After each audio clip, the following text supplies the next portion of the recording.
এখন আমি লক্ষ্য করছি আমাদের বন্ধুদের মধ্যে একটা অত্যন্ত খারাপ লক্ষণ দেখা যাচ্ছে যে উচ্চকক্ষ হবে সংসদের, তাতে রাষ্ট্রপতি 5 জনকে মনোনয়ন দেবেন। এটা তো লজ্জাজনক। ছি ছি। 1971-এর মুক্তিযুদ্ধে অনেক মানুষ শহীদ হয়েছেন, এই নিয়ে একটা আলোচনা সভা হচ্ছিল গত 14ই ডিসেম্বর, যেটাকে শহীদ বুদ্ধিজীবী দিবস বলা হয়। তো সেইখানে আমাদের শ্রদ্ধেয় সম্পাদক মাহফুজ আনাম সাহেব আমাকে আমন্ত্রণ করেছিলেন। সেখানে কথা হচ্ছিলাম যে শহীদ বুদ্ধিজীবীকে পাকিস্তানিরা আমাদের বুদ্ধিজীবীহীন করার জন্য হত্যাকাণ্ড করেছে। আমি বিনয়ের সাথে প্রশ্ন করলাম, তারা তো আমাদের অবুদ্ধিজীবী শ্রমিক মানুষকে হত্যা করেছে, যারা বেশিরভাগ মানুষকে হত্যা করে তারা তো বেশিরভাগই বুদ্ধিজীবী নয়, কিন্তু আমরা একটা অন্য দিবস করি নাই, শহীদ শ্রমিক দিবস করি নাই, বুদ্ধিজীবী দিবসে করেছি। মানে বুদ্ধিজীবীদের প্রতি আমাদের একটা পক্ষপাত প্রকাশ পেয়েছে তাতে। সেটা অন্যায় বলছি না আমি। ধরেন 1969-এর সংগ্রামে রাজশাহী বিশ্ববিদ্যালয়ের শিক্ষক শামসুজ্জোহা সাহেব শহীদ হয়েছিলেন 18ই ফেব্রুয়ারি, সামনে তার শহীদ দিবস পালিত হবে। বুদ্ধিজীবীদের কাজ কি শুধু শহীদ হওয়া? ধরেন এখন কথা হচ্ছে মুক্তিযোদ্ধা কে, এ বিষয়ে এখন একটা সংসদ চলছে। মুক্তিযোদ্ধা বিষয়ক মন্ত্রণালয়ের যিনি উপদেষ্টা ফারুক আজম সাহেবের সাথে আমার দেখা হলো, মানে ওনারই আগ্রহে। উনি আমাকে জিজ্ঞাসা করলেন মুক্তিযোদ্ধার সংজ্ঞাটা কী হবে, ওনারা একটা রিডিফাইন করছেন। সেখানে অদ্ভুত একটা সংজ্ঞা আছে, শহীদ বুদ্ধিজীবী কাকে বলা হয়। মুক্তিযুদ্ধের সময় যারা শহীদ হয়েছেন তারা তো শহীদ বুদ্ধিজীবী, এটা আগের সরকারের সংজ্ঞা। এমনকি সেখানে যারা ভারতে গিয়ে প্রচারণায় অংশগ্রহণ করেছেন তাদেরকেও শহীদ বুদ্ধিজীবী বলা হবে। জীবিত ফিরে এলেও তারা শহীদ হবেন। এবং মুক্তিযোদ্ধার সংজ্ঞা নিয়ে কথা আছে, যারা হাতে অস্ত্র নিয়ে মুক্তিযুদ্ধ করেছেন তাদেরকে শুধু মুক্তিযুদ্ধ বলা হবে। অন্যদের কি বলা হবে? বলে তারা মুক্তিযুদ্ধের সহযোগী। আমি তো একটু কবিতা টবিতা লিখতাম, এই দোষ আছে, আমরা সহযোগী মুক্তিযোদ্ধা বলেন না, বলেন তা হবে না, কারণ এর আগে আছে পাকিস্তান সেনাবাহিনী ও তার সহযোগীরা, কোলাবোরেটর। আমি আশরাফ ভাইয়ের সাথে একটু যোগ করতে চাচ্ছি, উনি যাদেরকে বুদ্ধিজীবী বলছেন আমি তাদের কোলাবোরেটর বলতে চাই। মানে সহজ বাংলায়, উর্দু মিশ্রিত বাংলায় বলতে তাদের রাজাকার বলা যায়।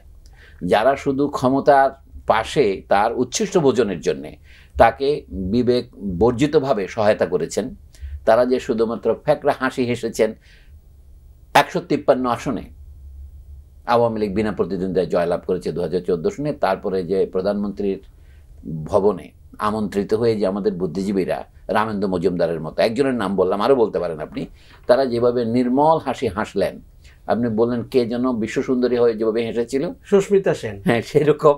এটাকে বলা, এটা কি বুদ্ধিজীবীর কাজ? এখন আমার কথায় আসি, বুদ্ধিজীবীদের কাজ কি কেবল শহীদ হওয়া অথবা কেবল এখানে ফোকলা হাসি হাসা? তা নয়। বুদ্ধিজীবীদের কাজ হচ্ছে সমাজের বেদনাটাকে দেখতে পারা এবং অনেক দূরবর্তী সম্ভাবনা দেখার চেষ্টা করা।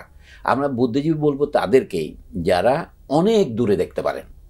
আবারও আহমদ সামার নাম না নিলে তো অন্যায় হবে। উনি 1972 সনে যে বইটা লিখেছিলেন বুদ্ধিবৃত্তির নতুন বিন্যাস, তাতে অনেক আশা তিনি ব্যক্ত করেছিলেন যে এবার আমাদের বুদ্ধিবৃত্তির নামটা দেখে নতুন বিন্যাস সাধন করতে হবে। অর্থাৎ আগে পাকিস্তান আমলে যে প্রচণ্ড দালালি করেছে বাঙালি বুদ্ধিজীবীরা, উনি বলছেন বুদ্ধিজীবীরা আগে পাকিস্তানি ছিলেন, এখন বাঙালি হয়েছেন, তাও ঠেলায় পড়ে।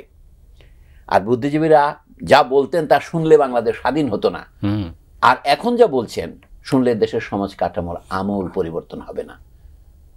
মানেটা কি? আবার এর মধ্যে আমরা এমন এক সময় বাস করছি যখন রক্ত দিয়ে চিন্তা করতে হচ্ছে। আমি সবাইকে জিজ্ঞাসা করেছিলাম এই কথা কেমন করে লিখলেন আপনি? বলে মিয়া ওটা আমি লিখি নাই, ওটা টটস্কের কথা, আমি উদ্ধৃতি ছাড়া ব্যবহার করেছি।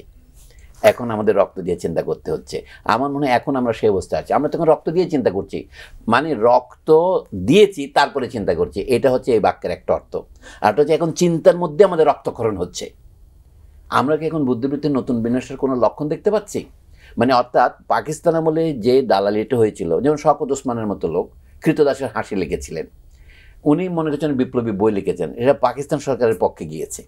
এরকম বাঙালিরা যত লিখেছেন, আমাদের এখন যারা বড় বুদ্ধিজীবী, সর্দার ফজলুল করিম কমিউনিস্ট পার্টি করতেন, তারপরে তিনি বাংলা একাডেমিতে কাজ করে পাকিস্তান আন্দোলনে মুসলিম সাহিত্য বই লিখেছেন। অধ্যাপক সিরাজুল ইসলাম চৌধুরী সর্বজন শ্রদ্ধেয়, আমারও শ্রদ্ধেয়, নুরুল কবিরেরও শ্রদ্ধেয়, আসফার হোসেনের শ্রদ্ধেয়।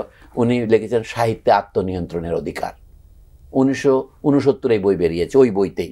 আমি বলছি বুদ্ধিজীবী বলতে শুধুমাত্র মানে যারা পাকিস্তানের প্রত্যক্ষ সমর্থক ছিলেন তারা নন, যারা বামপন্থী। আমি দুজন বামপন্থীর নাম বললাম, একজন মস্কো ঘেঁষা আর একজন আদা চীন বা আদা জাসদ ঘেঁষা, তারাও এরকম ছিলেন। তাহলে সেইখান থেকে আহমদ সাহেব বলেছিলেন 72 সনে যারা সমাজতন্ত্রের কথা বলছিলেন, চতুস্তম্ভের জয়ধ্বনি দিচ্ছিলেন, মুজিববাদী কথাবার্তা বলছিলেন, মাজহারুল ইসলাম শুধু নয়, সেখানে ছিলেন রেহমান সোবহান, নুরুল ইসলাম, যাদেরকে আপনার সর্বজন শ্রদ্ধেয় অর্থনীতিবিদ মনে করেন, মোশাররফ হোসেন, আনিসুর রহমান। আনিসুর রহমানের সামনে আহমদ সাহেব বলেছিলেন, আপনারা যে প্রতারণা করছেন সমাজতন্ত্র বলে, সমাজতন্ত্র বলছেন কেন, দেশে আপনি বৈষম্য দূর করেন, এটাই যথেষ্ট। তো এই কথা যদি ওনাকে লক্ষ্য করে বলেছিলেন, এখন যা বলছেন, মানে এই যে সমাজতন্ত্রের কথা বলছেন আপনি, তারা এটা যে বাকশালে পরিণতি পেয়েছিল 3.5 বছরের মাথায়, তার পরিবর্তন হবে না। এখন আমি কাজের কথাই বলি, এখন আমরা যারা বুদ্ধিজীবী বলছি তাদের কর্মসূচিটা কি, তাদের ভিশনটা কি? আমাদের দেশে যে ফেসিবাদ কেন উৎপন্ন হয়েছিল, ফেসিবাদ উৎপন্ন হওয়ার একটা বড় কারণ হচ্ছে বুদ্ধিজীবীরা এক নেতা এক দেশ, বঙ্গবন্ধু বাংলাদেশ স্লোগান দিয়েছিল। এটা তো অত্যন্ত খারাপ স্লোগান। অথবা বলছে দরকার হলে আমরা ভায়োলেন্সের আশ্রয় নেব মুজিববাদ প্রতিষ্ঠা করার জন্য, আমরা মুজিবের শাসন চাই। এই কথাটা শুধু হাসিনার আমলে তৈরি হয় নাই, এটা 72 সনে আপনারা জানেন তৈরি হয়েছে। তাহলে সেই ধরনের কথা কি এখন আবার তৈরি হবে?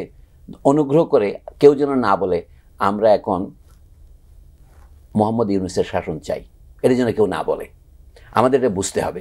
এই জন্য বুদ্ধিজীবীদের মধ্যে এই প্রবণতাটা আছে, ওই প্রবণতাটা ঠেকাতে হবে। অনেকে বলেছিলেন আমাদের বন্ধুরা 2 নেত্রীকে সরে যেতে হবে, খুব ভালো, কিন্তু তার জায়গায় আসবে কে, এটা তো বলে নেই না।